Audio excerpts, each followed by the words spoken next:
असां शेयर कई पिया पीपल्स पार्टी अखबार शाज़िया मरीज चमड़ाहे त पीपल्स पार्टी आर्टिकल 243 बाबत तजवीज़ की हिमायत जो ऐलान किया है। पीपल्स पार्टी सूबाई खुद मुख्तारी के अज़्म के वर्जायो है।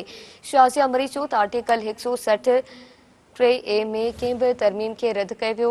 आईनी अदालत के क़याम की हिमायत कई जो पार्टी के मंशूर और मिसाक़ी जमहूरियत के एक नामुकम्मल एजेंडा आइटम है। संदसि मुल्होत पीपल्स पार्टी मिसाक़ी जमहूरियत की एजेंडा ते इतफाक़ी राय पैदा करने लाइ हुकूमत से राब्ते में रहंदी। कुछ तजवीज़न ते गौर विचार जारी रहंदो।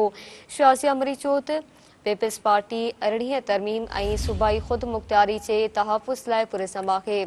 अवां के ख़बर ॾीं पिया पीपल्स पार्टी अखबार शाज़िया मरीज चमड़ाहे त PP आर्टिकल 243 बाबत तजवीज़ की हिमायत जो ऐलान किया है।